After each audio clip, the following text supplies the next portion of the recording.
رحم الله من يقرأ سورة المباركة الفاتحة.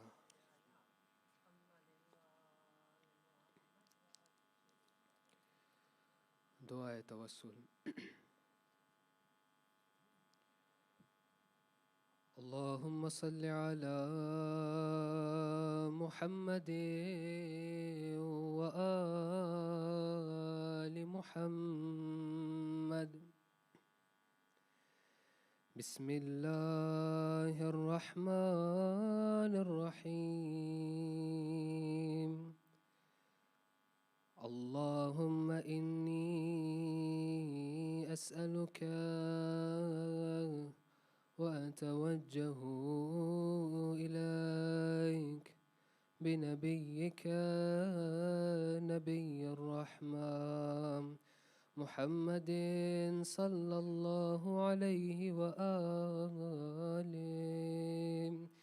يا أبا القاسم يا رسول الله، يا إمام الرحمة، يا سيدنا ومولانا، إنا توجهنا واستشفعنا وتوسلنا بك إلى الله، وقدمناك بين يدي حاجاتنا يا وجيها عند الله، اشفع لنا.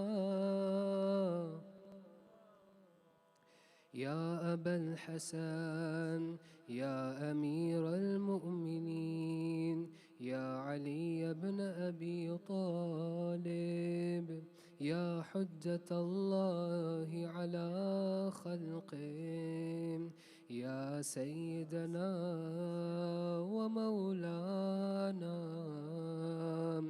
إنا توجهنا واستشفعنا وتوسلنا بك إلى الله، وقدمناك بين يدي حاجاتنا يا وجيها عند الله، اشفع لنا. يا فاطمة الزهراء يا بنت محمد، يا قرة عين الرسول، يا سيدتنا ومولاتنا، إنا توجهنا واستشفعنا وتوسلنا بك إلى الله، وقدمناك بين يدي حاجاتنا يا وجيهة عند الله، اشفعي لنا. يا أبا محمد يا حسن بن علي، أيها المجتبى يا ابن رسول الله، يا حجة الله على خلقه، يا سيدنا ومولانا، إنا توجهنا واستشفعنا وتوسلنا بك إلى الله، وقدمناك بين يدي حاجاتنا يا وجيها عند الله، اشفع لنا. يا أبا عبد الله يا حسين بن علي، أيها الشهيد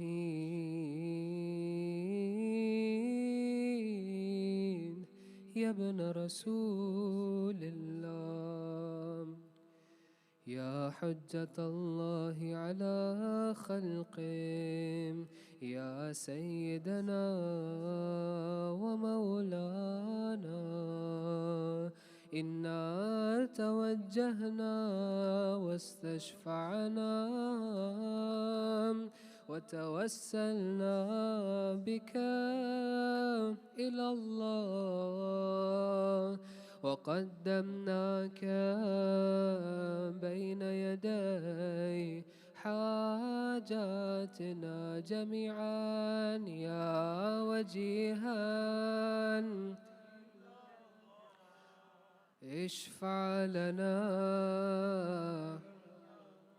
يا أبا الحسن، يا علي بن الحسين، يا زين العابدين، يا ابن رسول الله. يا حجة الله على خلقه، يا سيدنا ومولانا،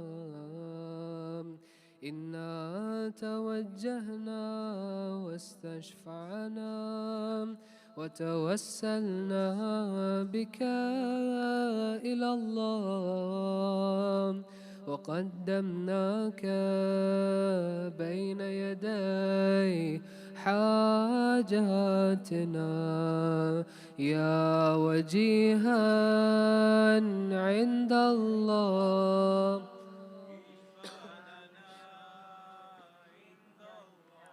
يا أبا جعفر، يا محمد بن علي، أيها الباقر يا ابن رسول الله.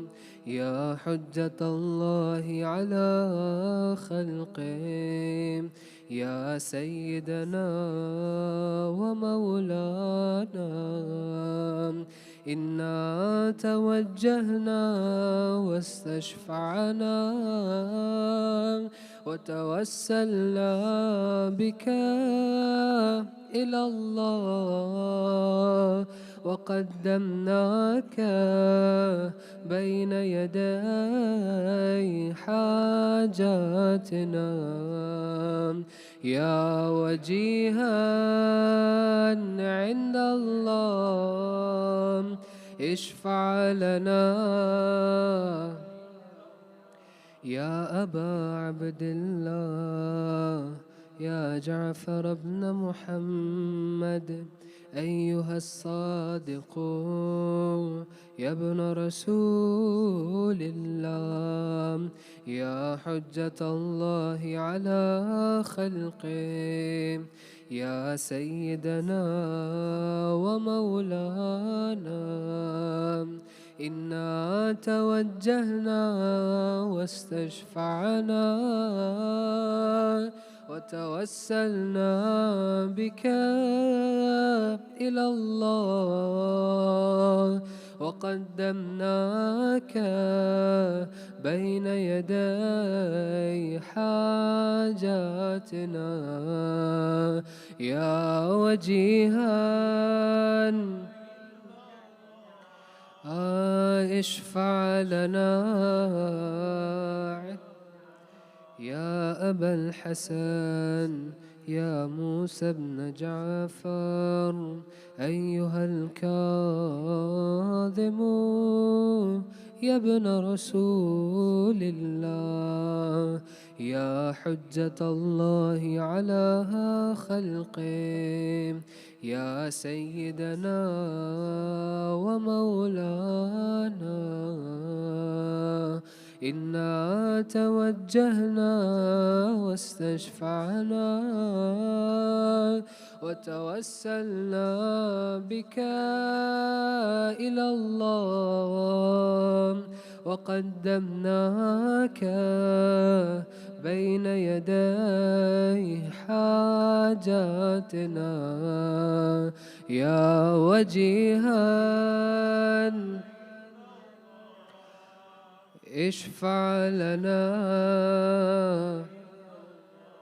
يا أبا الحسن يا علي بن موسى أيها الرضا يا ابن رسول الله يا حجة الله على خلقه يا سيدنا ومولانا إنا توجهنا واستشفعنا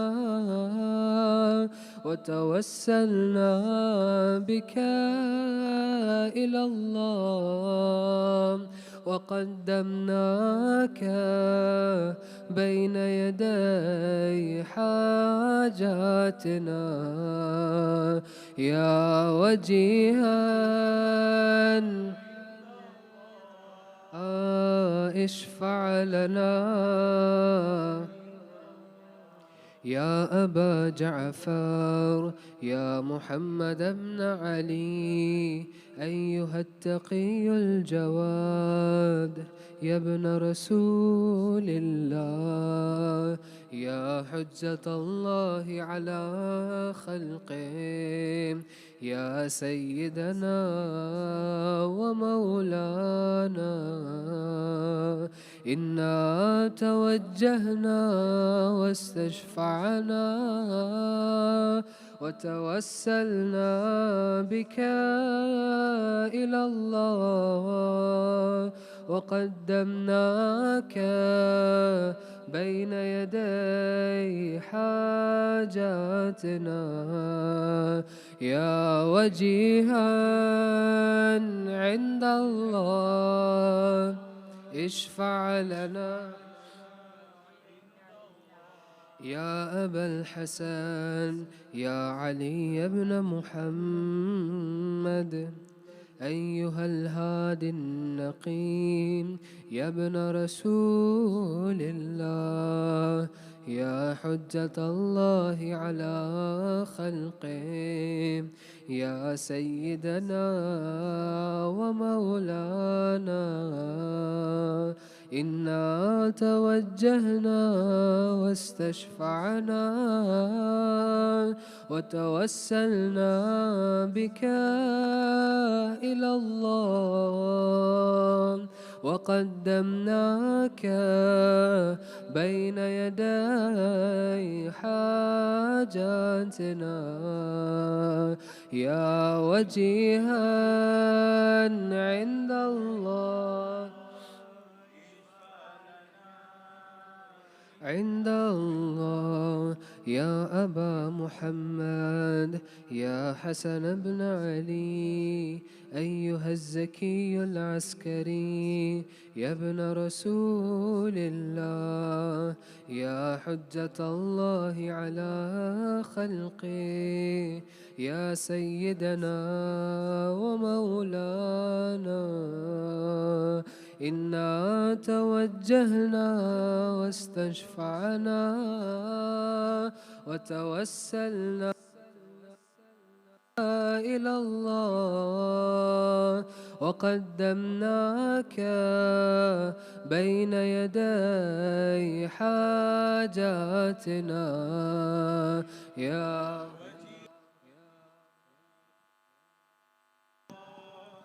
اشفع لنا يا وصي الحسن والخلف الحجة أيها القائم المنتظر المهدي يا ابن رسول الله يا حجة الله على خلقه يا سيدنا ومولانا إنا توجهنا واستشفعنا وتوسلنا بك إلى الله وقدمناك بين يدي حاجاتنا جميعا يا وجيها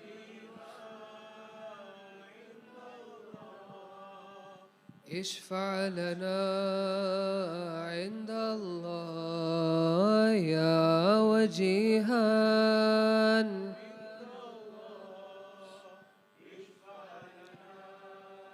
عند الله حاجات التماس دعاء. Let us remember the oppressed people of Palestine in our du'as.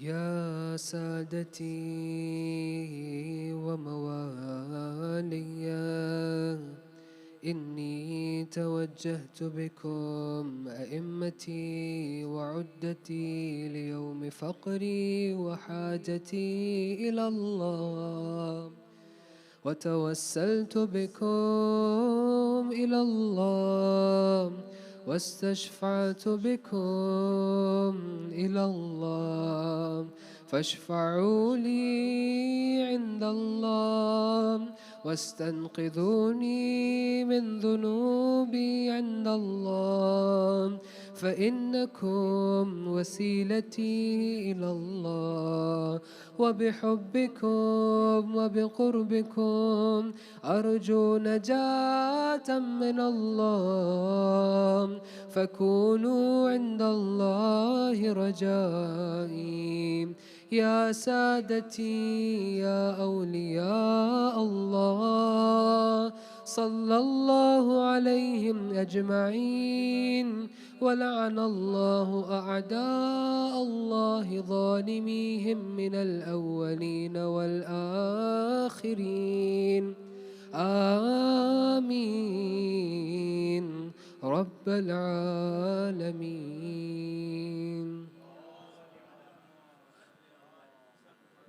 سورة مباركة الفاتحة.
بر محمد و آل محمد صلوات.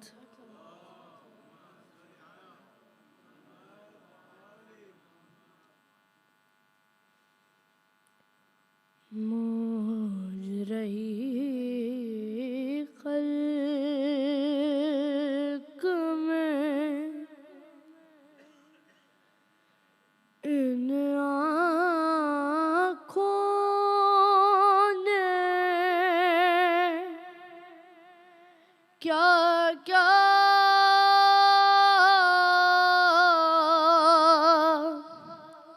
ہاں دیکھا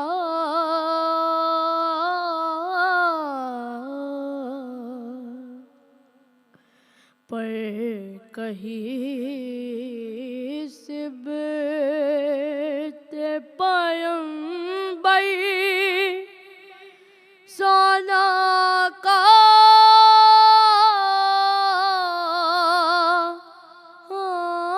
دیکھا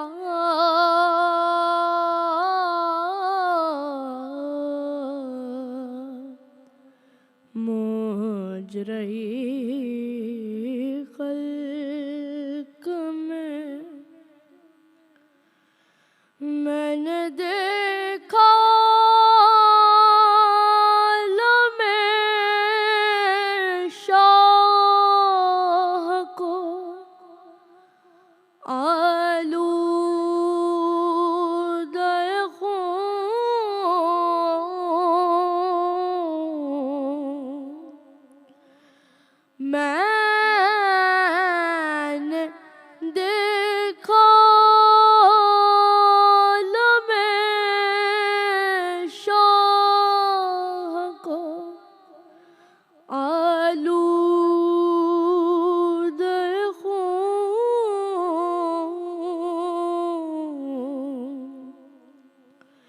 मैंने अब्बास को बेजान लब दरिया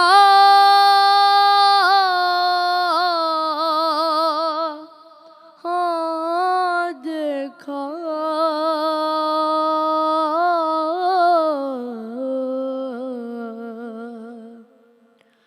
मुझ रही खल्क में एक गठरी शहदी पुश्त पे लाए जिसमें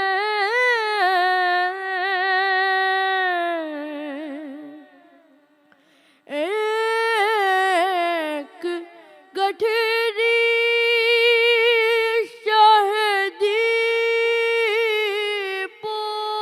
पुश्त पे लाए जिसमें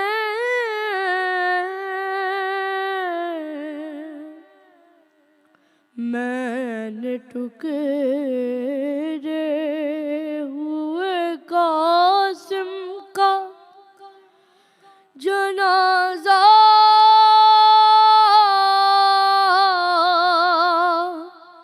हाँ देखा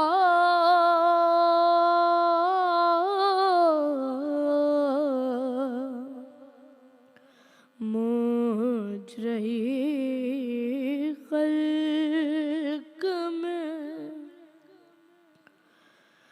मैंने देखा लियस गई का गला खून में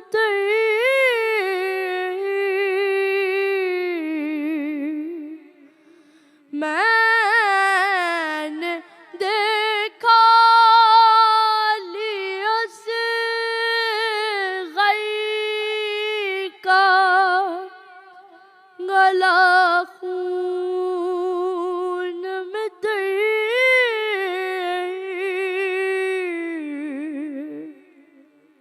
मैंने ज़ख्मी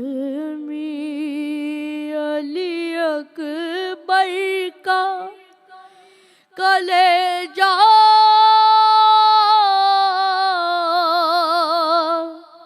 हाँ देखा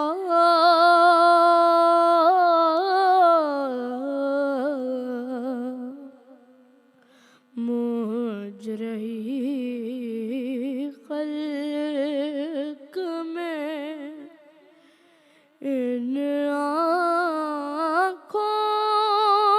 ने क्या क्या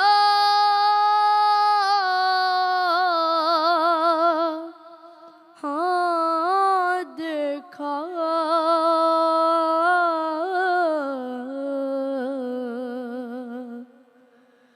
मुझ रही खल्क में बर मोहम्मद वाल Mohammad सलवात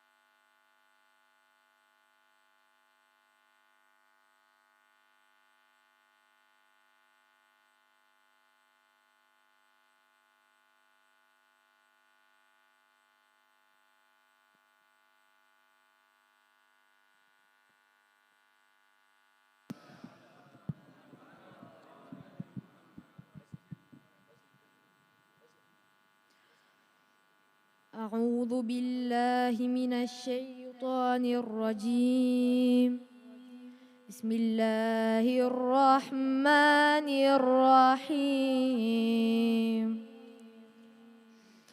والفجر وليال عشر والشفع والوتر والليل إذا يسر هل في ذلك قسم لذي حجر ألم تر كيف فعل ربك بعاد إرم ذات العماد التي لم يخلق مثلها في البلاد وثمود الذين جابوا الصخر بالواد وفرعون ذي الأوتاد الذين طغوا في البلاد فأكثروا فيها الفساد فصب عليهم ربك سوط عذاب إن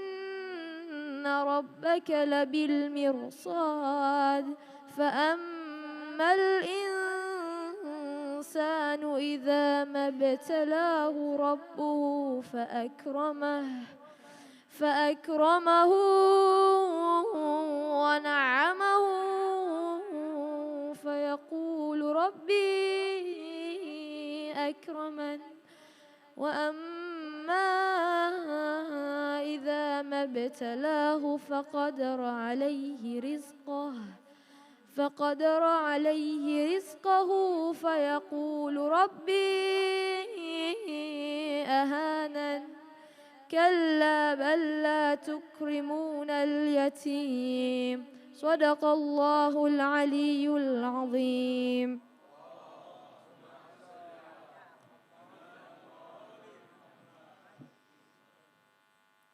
Assalamu alaikum wa rahmatullahi wa barakatuh. The verses I have just recited are from Surah Al-Fajr, verses 1 to 17.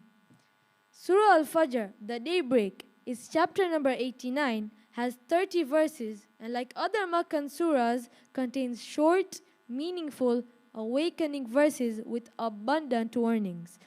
A merit of reciting this surah from Imam Sadiq alayhi salam says,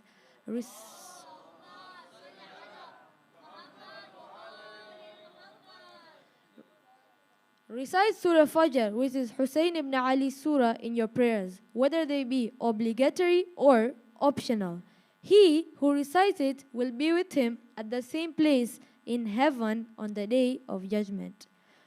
This surah mentions several oaths primarily for warning the transgressors about the divine punishment. The rebellious nations, such as the Ad and Thamud, Pharaoh, and the divine punishment that came upon them. Man's trial is mentioned, and his neglect in doing good deed is very sharply criticized. The hereafter and the fate of the sinner and unbelievers in contrast to the great rewards that the believers will receive, those whose souls are at rest. In contrast to the verses about the punishment of wrongdoers, verses 27 to 30, invite those with peaceful, faithful souls to return to Allah. We find that the time of Asr on the day of Ashura, when Imam Hussein lay injured and bleeding on the sands of Karbala, the verses were heard. 10 days have gone by since the day of Ashura. The looted caravan was on its way to Kufa and Sham. Despite the atrocities and continuing challenges, we find that the souls of Imam Sajjad and Bibi Zainab were serene in submission to the Almighty. Ya Allah, give us the strength to live the message of Aba Abdullah. Ameen. Labbaik ya Hussein! Labbaik ya Hussein! Wassalamu alaikum wa rahmatullahi wa barakatuh.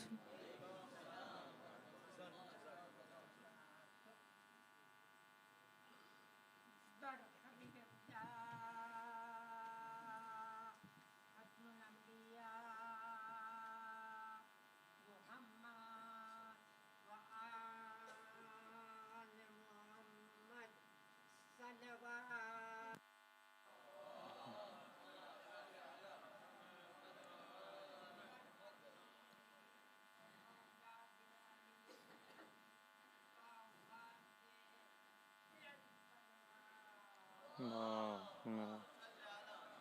محمد وآل محمد.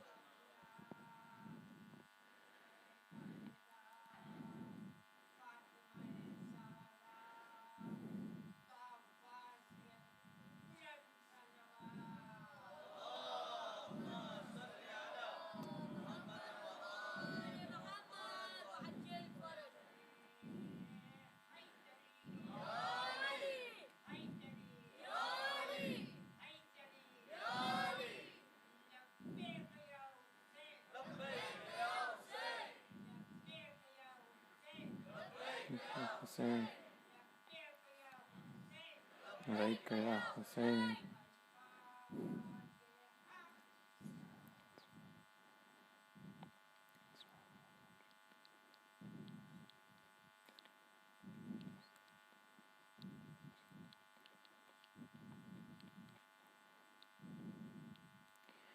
أعوذ بالله من الشيطان الرجيم. بسم الله الرحمن الرحيم. الحمد لله رب العالمين، وصلى الله على محمد وأهل بيته الطيبين الطاهرين. اللهم صل على محمد وآل محمد. واللعن الدائم على أعدائهم أجمعين من الآن إلى لقاء يوم الدين. Alhamdulillah, it's a great opportunity that we have, that we are gathered here to commemorate the 10th day of the martyrdom of Imam Hussein and his companions. It's also a beautiful beginning to a very important and much needed and much awaited conference and event on what's happening in Gaza today. Something that has been burning our hearts for a very long time, and we've been awaiting such an event. And alhamdulillah, the Islam Jamaat has taken the step to hold such an event at such a scale. And we pray that inshallah it's a chance for us to learn more and more about what is happening and be able to have the right steps and the right actions, as one of the Maraja has termed, to be able to stand on the right side of history. Today is the day where we need to stand on the right side of history. Why is it that we commemorate the Dasmo and a Vismo and a Trismo, Pachicalismo, which is also known as Arba'in? This is actually the mission of the Ahlul Bayt themselves. Had it been only for the event of Ashura, and that was the end of the journey of Imam Hussein, very likely in history, the event and the sacrifices and the values the Imam stood for would have been forgotten. In fact, it is the role of these 40 days that has kept this message alive. And it's a beautiful tradition that our elders have. They began and we continue until today, is to mark the 10 days. Every 10 days we have a majlis, we gather together and listen and learn about the mission of these great men and women that stood for all of godly values. Each and every godly value you can think of, every single one. Any value that comes to your mind just now. You think about respect, you think about loyalty, you think about honor, you think about patience, you think about justice, you think about forgiveness, anything you think of. The highest and the pinnacle of that is on the day of Ashura. And that's why we commemorate such a day. That's why the Ahlul Bayt have stressed so much for us to remember this holy personality. Because everything that was important for us human beings to achieve, every value is embodied on the day of Ashura. And this is something that we need to pay attention to. This is something that we need to understand. In fact, if you look at the ziyarah of Arba'in, a very beautiful ziyarah, short ziyarah, that many of us, inshallah, get a chance to recite in front of the holy shrine of Imam Hussein, inshallah. This ziyarah that is a ziyarah that is very reliable in terms of its books that it's narrated in. It mentions that Imam Hussein فَأَعْذَرَ فِي الدُّعَاء وَمَنَحَ النُّصْحِ وَبَذَلَ مُهْجَتَهُ فِيكَ. It says that Imam Hussein did everything he could to call people towards the right path. He spent all of his ability in trying to advise the people that, look, you're on the wrong side. Correct your ways. But this line is the peak of it. وَبَذَلَ مُهْجَتَهُ. Muhjah in Arabic is Now this is a painful explanation, but our masa'ib is still remaining until the end. It says that blood, that when a person gives all of their blood, that last few drops of blood that a person has, this is called muhjah. Imam Hussein badala, he gave his muhjah. Why? فيك, in the way of Allah, ليستنقذ عبادك من الجهالة وحيرة الضلالة. To save me and you from what? From jahala, from ignorance, and from the confusion of misguidance. This is the purpose of the movement of Imam Hussein. He gave his last drops of blood so that me and you can be enlightened and understand the truth. Now imagine if we got together, we had different majalis, and we did not understand the path of Imam Hussein. According to this ziyarah, we are not fulfilling that goal that the Imam stood for. So these are the important occasions where we need to remember our Imam, understand the values that he stood for, and embody them in our lives. This is the point of these majalis. We have to leave these majalis having taken a lesson back, having learned something, to be able to follow the path of our Imam, because he came to save us from ignorance and misguidance. Now, one of the key values, if you look at the movement of Imam Hussein alayhi salam, is the value of standing against oppression. Beautifully coinciding with the two discussions that we want to have tonight. On one side, the 10th night of the martyrs, and also the beginning of the event of speaking about Al-Quds, from Karbala to Al-Quds. The Imam taught us that oppression is something that we cannot tolerate. Wherever in the world oppression is happening, we must be against oppression. And alhamdulillah, like I said, this conference is a move in this direction. Now, one topic that I thought is an important topic for us to discuss, I think this is a topic that is a question on our minds. Myself, I've engaged in a discussion with a few people about this very topic, and I think it's due that we discuss it properly, analyze it properly, so that we know the stance of the Quran and the Hadith with regards to this question. What is that question? The question is probably a question that's in your minds. And it's that nowadays, when we're watching the massacre and the atrocities that are committed in Gaza, this thought comes to mind, that this is very similar to Karbala. Over here, we find two groups of people. One group of people, they draw out these events, they post these photos, they post these videos, and they caption it that this is like Karbala, this is like Ashura again, or this is like the days after Ashura. This is one group of people. One group of people strongly opposed to this. They stand strongly on the other side and say, how can you dare compare anything with Karbala? La yawm كَيَوْمِكَ يَا أَبَا عَبْدِ اللَّهِ. Imam Hassan alayhi salam, in his last few moments, told his brother that there is no day like your day, my dear brother. So these are two opinions that exist about this matter, and this is something we want to discuss.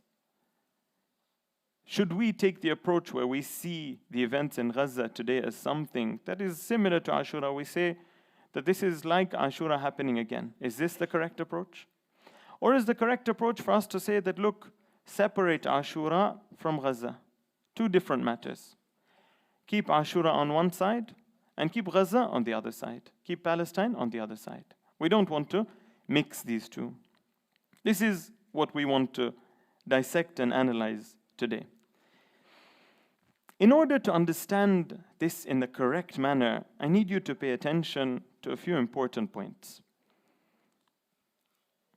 See, the reality of what Karbala is, as we began with, is a divine struggle that our Imam and his companions and his family went through to show us true human values, true human divine values. That what can a human achieve? What is the highest level that a human can achieve? One point where we sometimes make a confusion is this.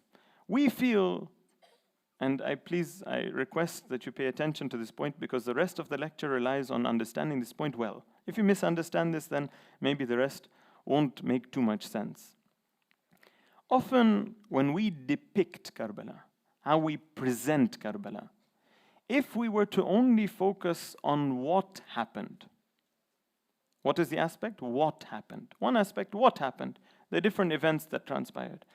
If we zoom in only on this aspect of Karbala, know that we have done a great injustice to Karbala. Why? Because more important than what happened is who it happened to. The events that transpired in Karbala, often, if we understand who the personality is, and this is a beautiful way for us to look at Karbala. I really request that, alhamdulillah, everyone is listening. I'm stressing because of the importance of the message. Please recite salawat ala Muhammad wa ali Muhammad.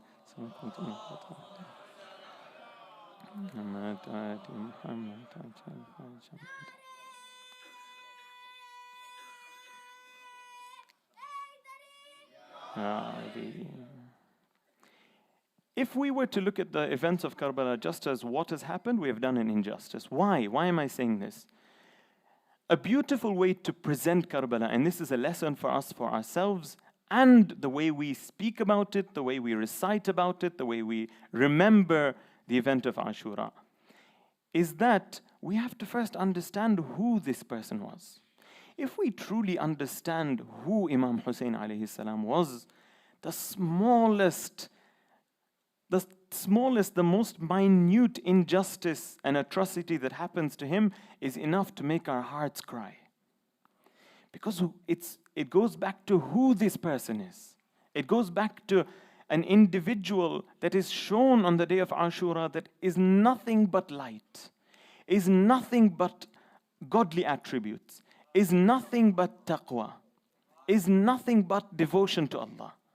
Such a great man, standing so strongly, and they had the audacity to even throw a stone at this Imam. That should make our heart burn, let alone all of the other events that they've done.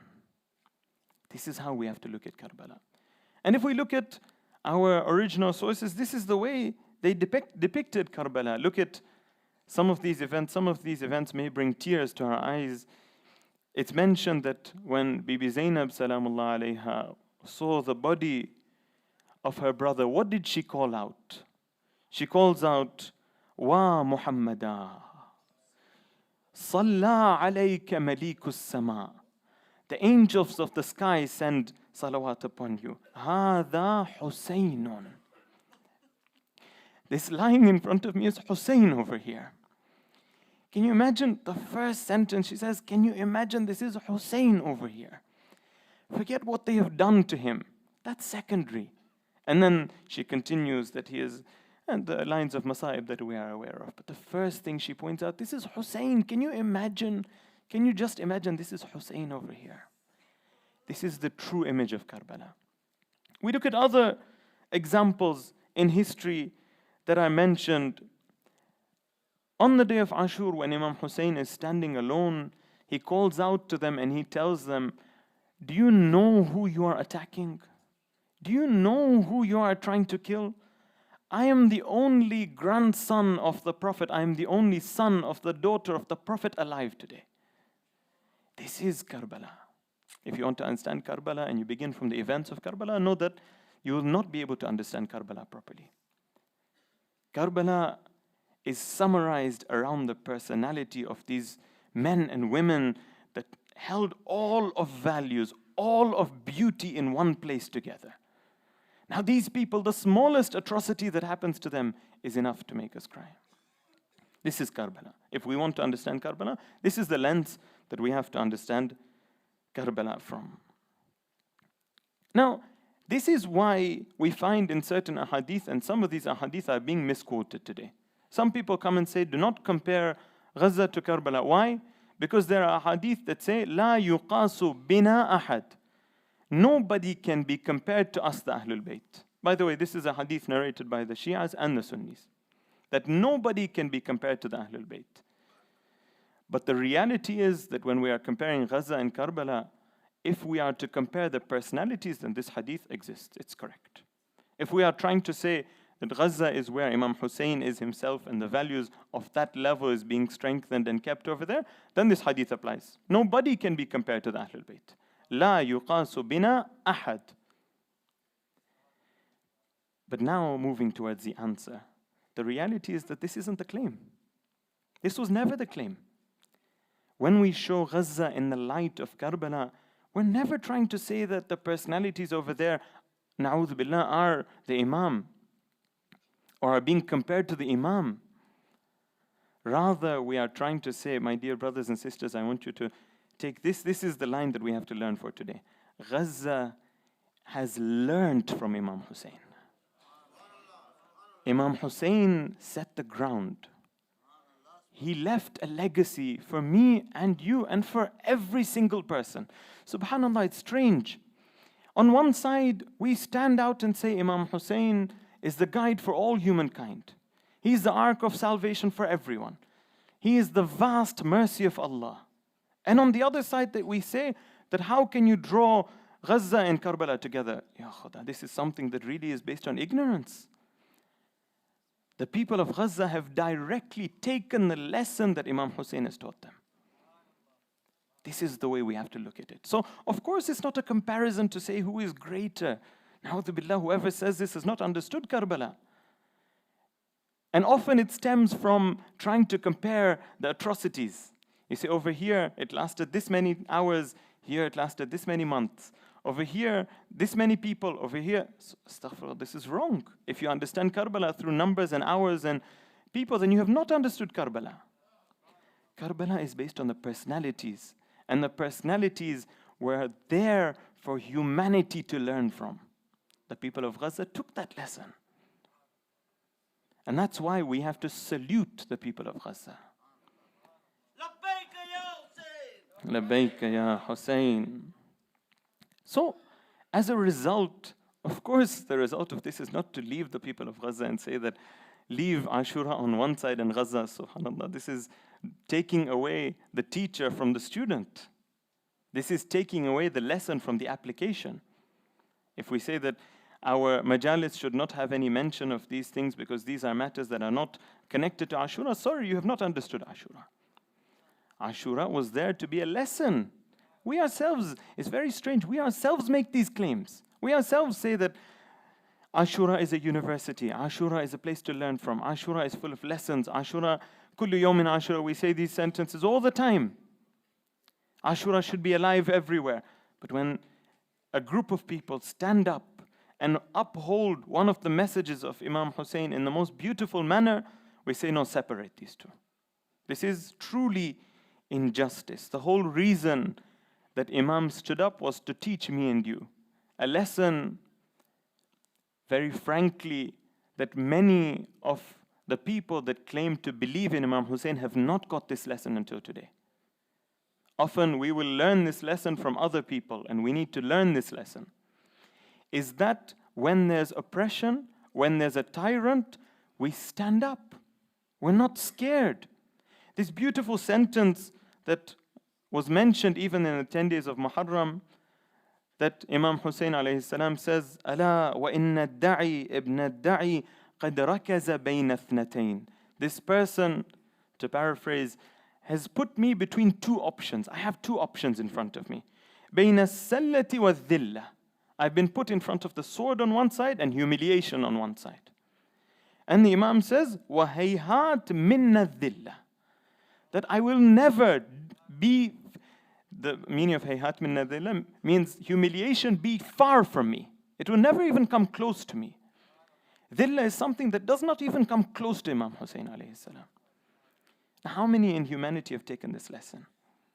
How many times in humanity have we found, and you don't need to go very far, in very, very near by ourselves, and throughout humanity, some people as tyrants stood up, oppressed people, and the problem was the other side bowed down and accepted humility. The Imam taught us that, what do you mean? Humility is something that hayat minna. It's far from people like me. People like me, we do not surrender to humiliation. We don't accept humiliation. This isn't something that we are going to accept. Any community that listens to this message will progress. Any community. And the people of Gaza are screaming this message out at the loudest of their voices. You do whatever you want to us. We are standing here. We are not going to move from here. This is the message of who? This is the message of Karbala. Labbaika ya Hussein. Labbaika ya Hussein. Labbaika ya Hussein.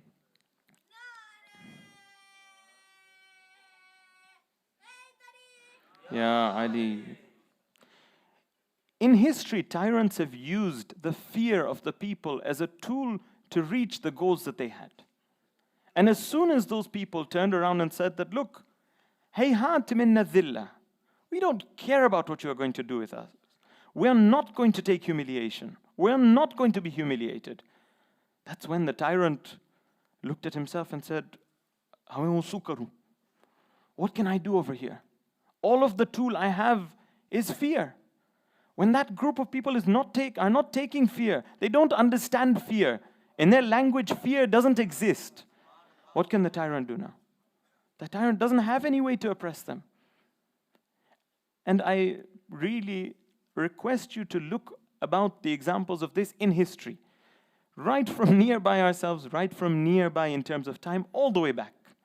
Anytime a people stood strong and said, we are not going to take humility, we are not going to be humiliated, the tyrant on the other side said that was the only tool that I had. That's all I could use. Now I don't have any tool to push and suppress these people. But the key point is that to have this strength, to be able to stand in front of the biggest tyrants, is something that no ideology in the world has. It's only in the school of Imam Hussein alayhi salam that you see this. Labbaik ya Hussein. Labbaik ya.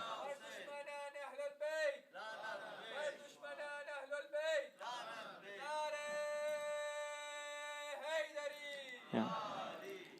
And that's why the whole world is amazed. SubhanAllah, the first time somebody told me that, look at some of these TikTok videos, Instagram videos, people are saying that, how do these people in Palestine stand after they've lost everything? I thought, okay, so 1 or 2 videos. Nowadays, there's so many that if you started watching these videos of non-Muslims, you wouldn't be able to finish these videos. The world is amazed. The world is taken aback. They say that we've never seen any ideology that can stand up so strong. These people have nothing. They've lost everything. They don't have any hope in any worldly power coming to support them. The whole world is against them in terms of the powers, the famous powers. Yet they stand strong with their hands, with their chests out, very firm, and they defend their land. This can only stem from the school of the Ahlul Bayt.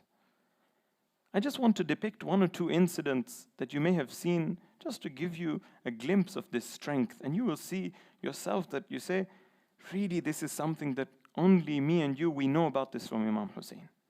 If this isn't from the school of Imam Hussein, please show me another school that teaches this. You'll see a young man, and this is a real video I have seen.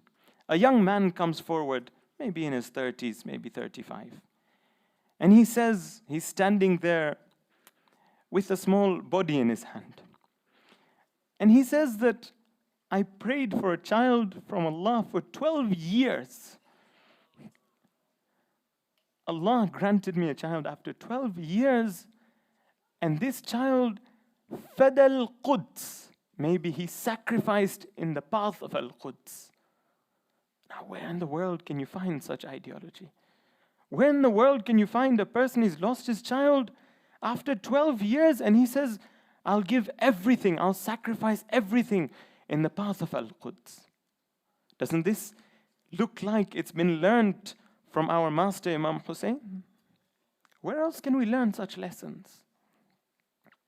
You see a mother, she comes out and says that I had 4 or 5 children. All of them have been slaughtered, massacred. Fad al-Quds. This is their line. Fad al-Quds. May they be sacrificed for al-Quds. Some of them come out and say, Hasbunallah wa ni'mal wakil. This is a sentence we used to say so much in our mimbar here and there. We didn't know what it meant. These people showed us what it means. For us to say right now, Hasbunallah wa ni'mal wakil, Allah is sufficient for us. And He is somebody I trust my affairs with. Very easy to say this.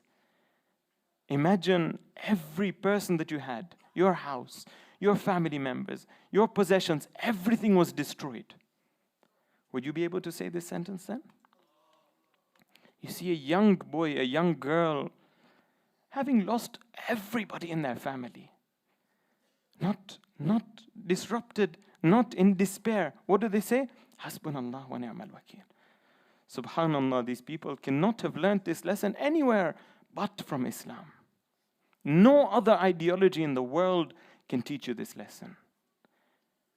This is how we have to explain this concept. Karbala and Al-Quds are not to be compared to say that which is more of a massacre than the other. Astaghfirullah, this is not what it means. Al-Quds is the application of the lesson that Karbala taught us. The people in Gaza today are showing us that the message, this is such an important point for us to think over. The message that you are calling out and crying over every year of Imam Hussein is alive today. The message that the Imam sent can be shown in today's world against the strongest of tyrants. It can be shown today. What is this showing us? My dear brothers and sisters, this is not to be taken lightly.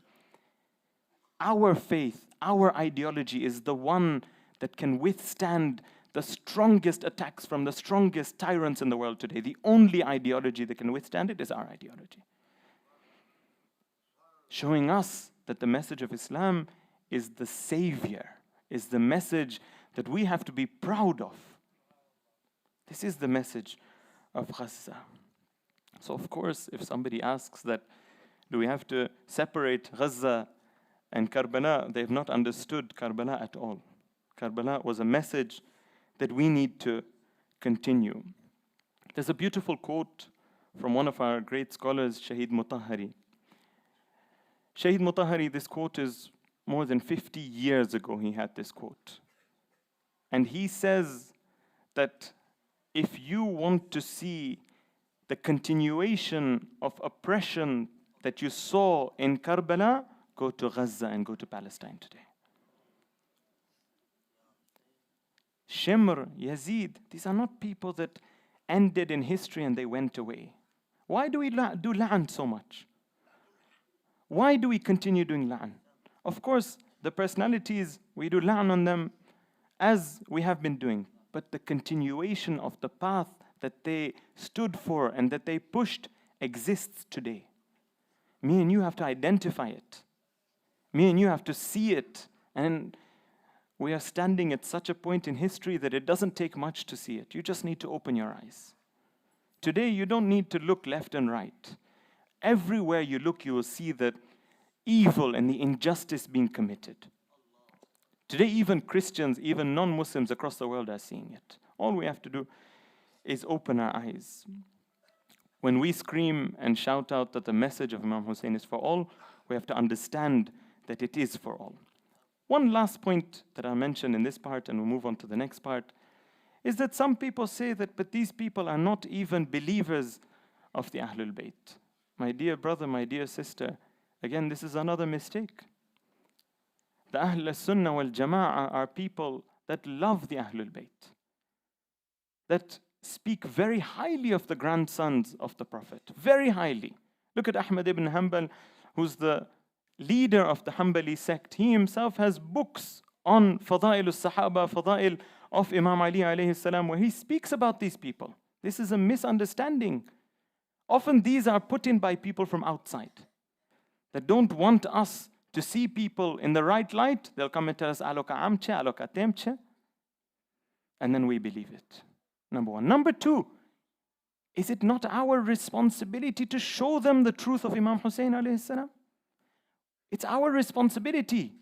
It's upon me and you. When we do the julus, when we do all of these actions to show the world, it's an exception. The people of Palestine are an exception.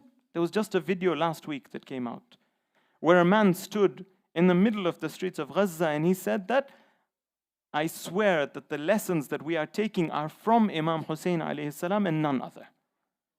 This is the message spreading. This is the message spreading. Myself, I've met Palestinians that after seeing the truth have come towards Shiaism even. I've met them myself. Why are we closing the doors on people that are prime for us to be able to spread the message of Imam Hussein to? So this is something that we need to consider. To summarize this part, we need to understand that comparing does not mean to compare numbers and atrocities and these things. This is a very childish way of looking at this. The comparison is to see that the lessons that were taught in Karbala are being embodied in a certain level, at a certain level, in the grounds of Gaza today. One other point, and then we'll move towards the Masa'ib, is a perspective that I want to give you that may be something we haven't thought about too much. Just imagine, with the way things are progressing, and inshallah, we have very learned speakers that will be speaking during the conference, and they will be speaking about the issues that I'll just mention as headings just now, but they will be opening these in depth. The way things are heading just now, just picture, inshallah, in some years, alongside going for a ziyarah of the shrines in Iraq, in Sham, in Saudi Arabia, in Mecca and Medina, we will go for the ziyarah of Al-Quds. Is it not a mosque that's dear to us? Is it not the mosque that when the Holy Prophet wanted to go for Mi'raj, it's mentioned that he went from Masjid al-Haram to Masjid al-Aqsa? Do you not want to visit this mosque? Is it not the mosque where so many of the prophets have prayed in? Is it not the mosque that we have so much in our hadith about? There's one hadith that says that prayers in that mosque equals 1,000 prayers in a different mosque. Do we not want to go to this mosque? The same way when we see and we saw, inshallah we'll never see this in history again, but when tyrants were coming towards the shrines in Syria and Iraq, the way we were pained, and many people in this very Jamaat stepped forward and said that I'm ready to give whatever I have, even my own life, to defend those shrines. Do we not feel the same way about Masjid al-Aqsa? Is it not a dear mosque to me and you? If it isn't, then we need to learn about it. We need to understand that that was the first Qibla. The first Qibla we had, me and you as Muslims, was Masjid al-Aqsa. It's a dear mosque to us. Why is it that when we see things happening, atrocities happening around the mosque, it doesn't affect us the way if the other mosques in Islam were touched? It means that we've got something wrong. We've not heard enough about it. We've not spoken enough about it. We've not recited poetry enough about it. The same way we long to go to Masjid al-Haram, the same way we long to go to the shrines, we should long to go to Masjid al-Aqsa. And inshallah, very near, very soon, inshallah, the ziyarah groups will have one added destination, and we will go to Masjid al-Aqsa together to visit this holy mosque, inshallah. لبيك يا حسين.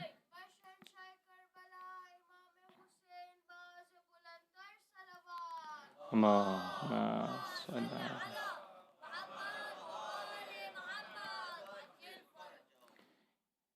When the nights of Muharram, let's turn our hearts to Karbala and to Kufa and to Sham and remember the sacrifices of these great people.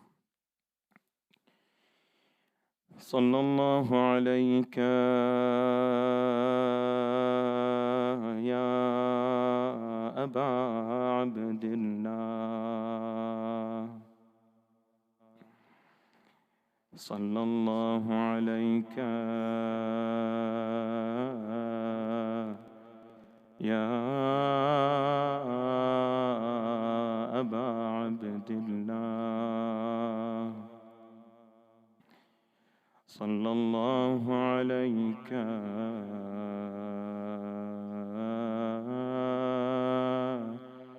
يا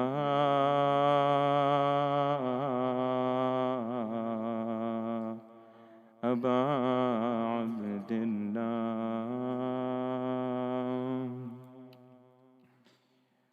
Let's accompany the the family of Imam Hussein.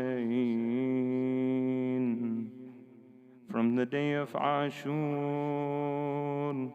just imagine standing by the tents to see and to hear a horse coming by, to think that your master has come again, but to open the tent and to see Dhul Janah all alone, smeared with the blood of our Imam. Just put yourself alongside Zainab, Kulthum, Sukaina, and look at this scene that's transpiring in front of you. Just imagine the last time you saw the horse.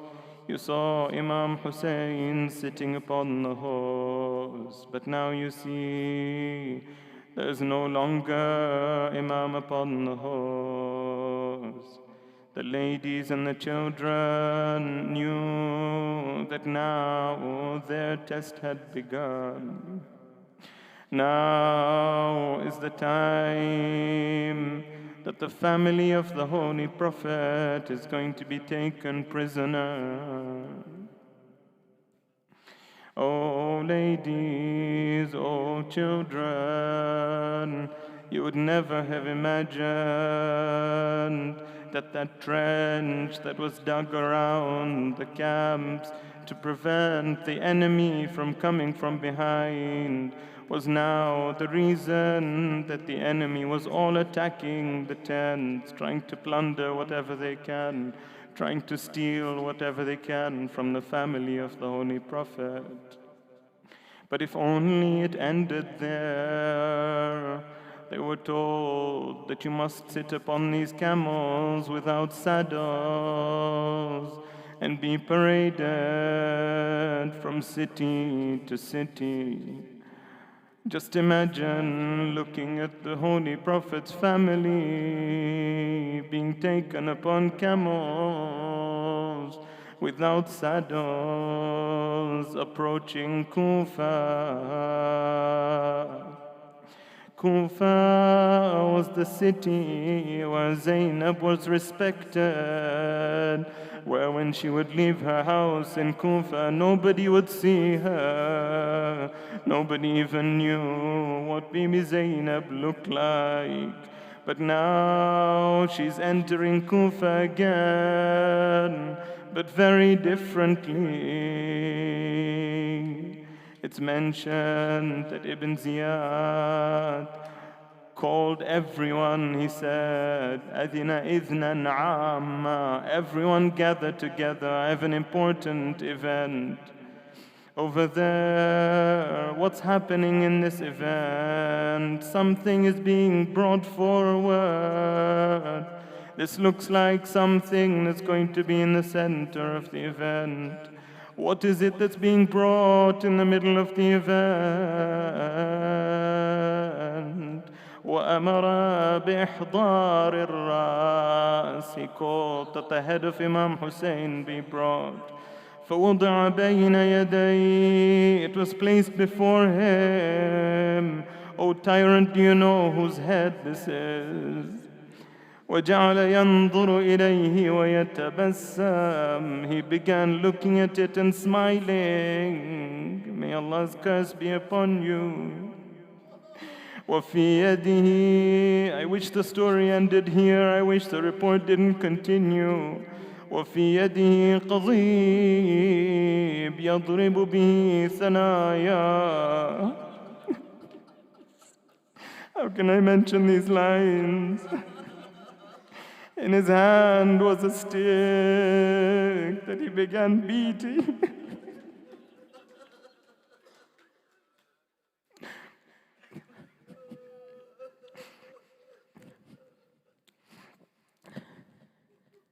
He began beating the Imam with his stick.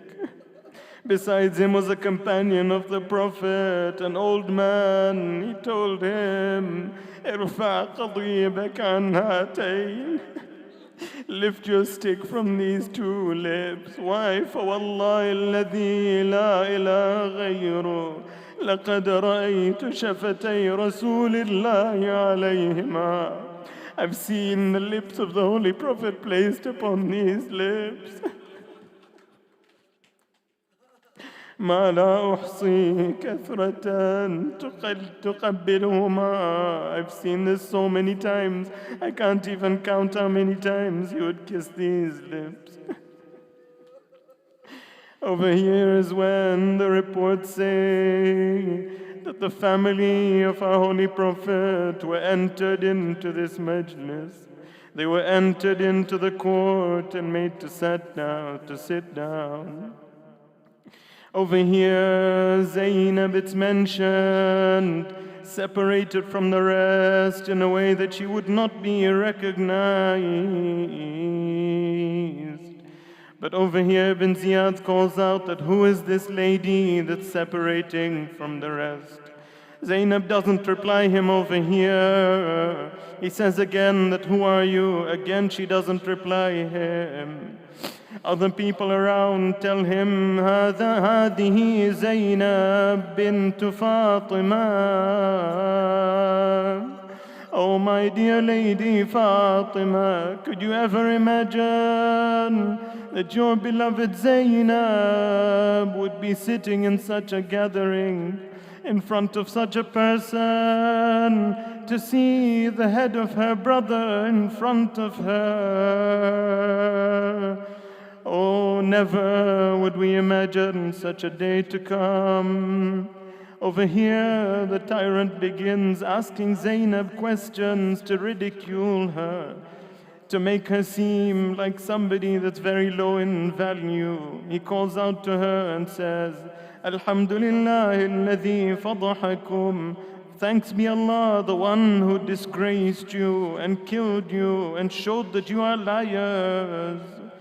But Bibi Zainab replies very beautifully to him, and she says that we are not the one that lied. The liars are the ones that transgressed Allah's laws. Oh, Ibn Ziyad, you can do what you want, but this is the daughter of Ali. He goes on and he asks her, how do you see what Allah did to your brother and the people with him? Again, the daughter of Ali shows that she is the daughter of Ali. She calls out saying, Ma ra'aytu illa jamila. I saw nothing but beauty. I saw people that Allah had destined upon them Shahada, and these people rushed towards their Shahada. But after this, Ibn Ziyad tells her one sentence, and she shows the pain in her heart. He calls out and says that by what has happened, my heart has become cool. After what has happened to the companions and the Imam. But she calls out, فَزَقَتْ زَيْنَبْ وَبَكَتْ. Zainab begins to cry. And she says, لَعَمْرِي لَقَدْ قَتَلْتَ كَهْلِي. You've killed somebody that was very dear to me. وَأَبَدْتَ أَهْلِي وَقَطَعْتَ فَرْعِي وَاجْتَثَثْتَ أَصْلِي. You've killed my children, you've killed everyone that was around me. If that is what brings you happiness, then have your happiness. ألا لعنة الله على القوم الظالمين وسيعلم الذين ظلموا أي منقلب ينقلبون. ماتم حسين.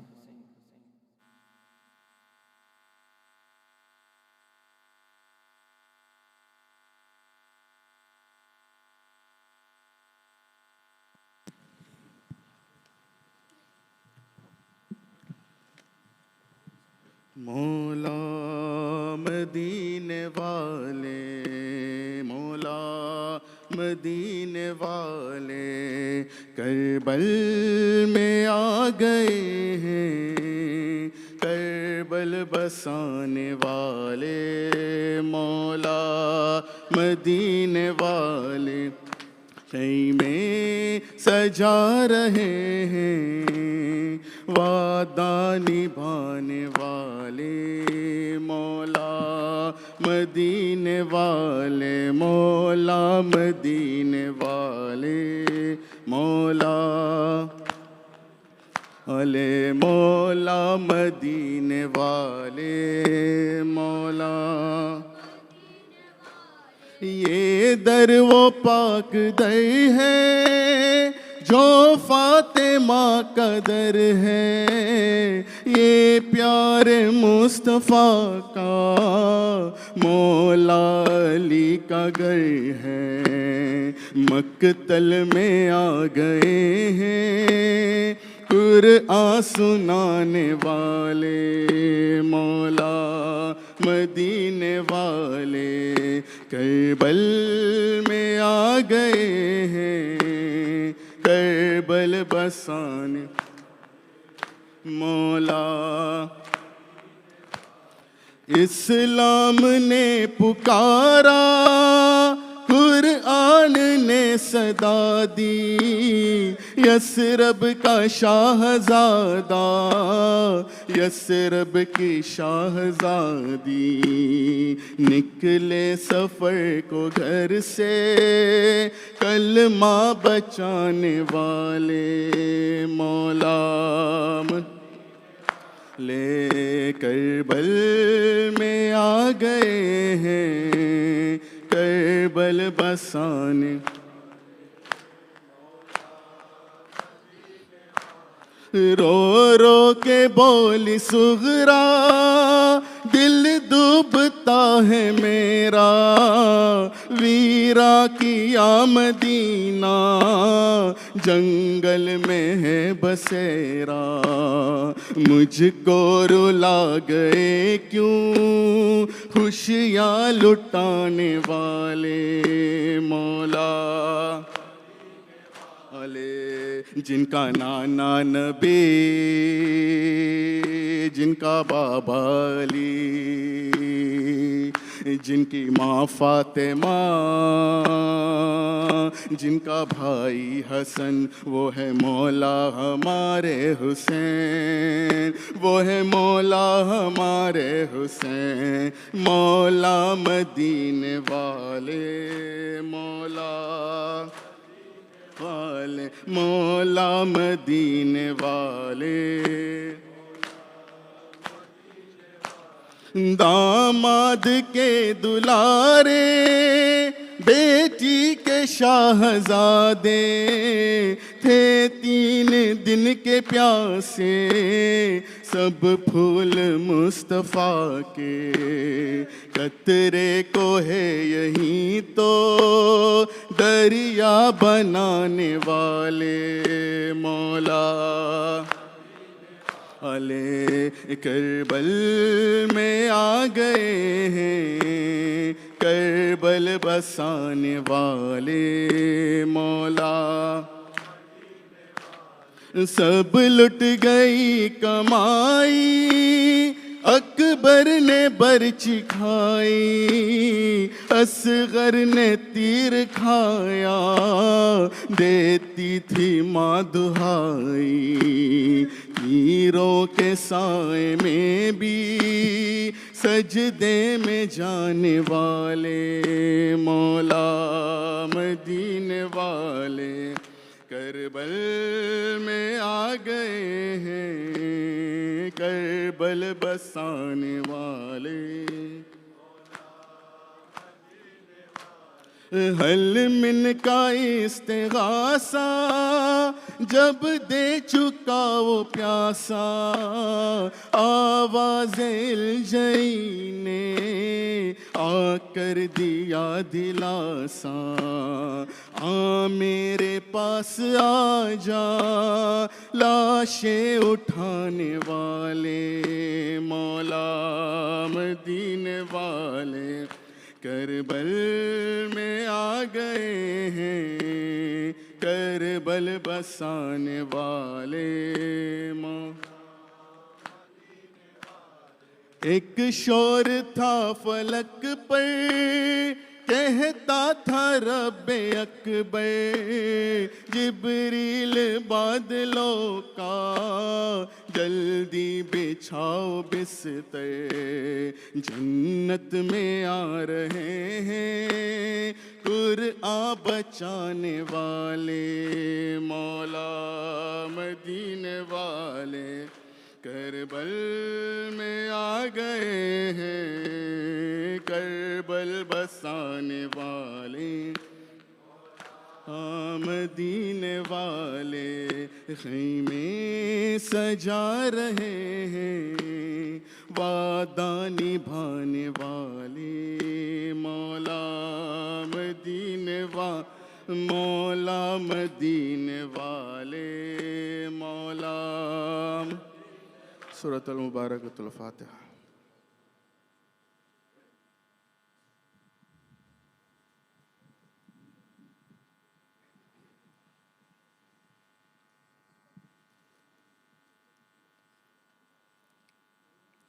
तवज्जो है ज़ियारा। अस्सलामु अलैका या रसूल अल्लाह, अस्सलामु अलैका या अमीर अल-मुअमिनीन, अस्सलामु अलैकी या फातिमत अज़-ज़हरा सय्यदती निसाइल आलमीन, अस्सलामु अलैकी या खदीजतल कुबरा उम्मुल मुअमिनीन, अस्सलामु अलैका या हसनल मुज्तबा, अस्सलामु अलैका या अबा अब्दिल्लाहि व अलल अरवाह अल्लती हल्लत बिफिनाइक व अनाखत बिरहलिक, अलैकुम मिन्नी जमीअन सलामुल्लाहि अबदन मा बक़ीतु व बक़ियल लैलु वन नहार व ला जअलहु अल्लाहु आखिरल अहदि मिन्नी लिज़ियारतिकुम। अस्सलामु अलल हुसैन व अला अली इब्नल हुसैन व अला औलादिल हुसैन व अला अस्हाबिल हुसैन व अला अखीका अबिल फज़लिल अब्बास व उख्तैका ज़ैनब व उम्मी कुलसूम व बिन्तिका सकीना।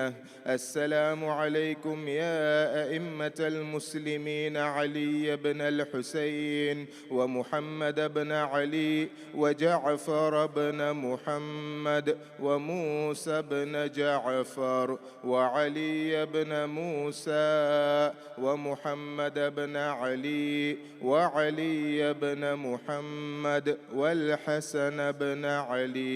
अस्सलामु अलैका या हुज्जतल्लाहि इब्नल हसन या साहिबल अम्रि वल अस्रि वज़्ज़मान। अस्सलामु अलैका या खलीफतर रहमान, अस्सलामु अलैका या शरीकल कुरआन, अस्सलामु अलैका या कअबतल ईमान, अस्सलामु अलैका या इमामल इंसि वल जान। अज्जलल्लाहु तआला फरजक व सहहलल्लाहु तआला मखरजक व ज़ुहूरिल अम्रि व रहमतुल्लाहि व बरकातुह।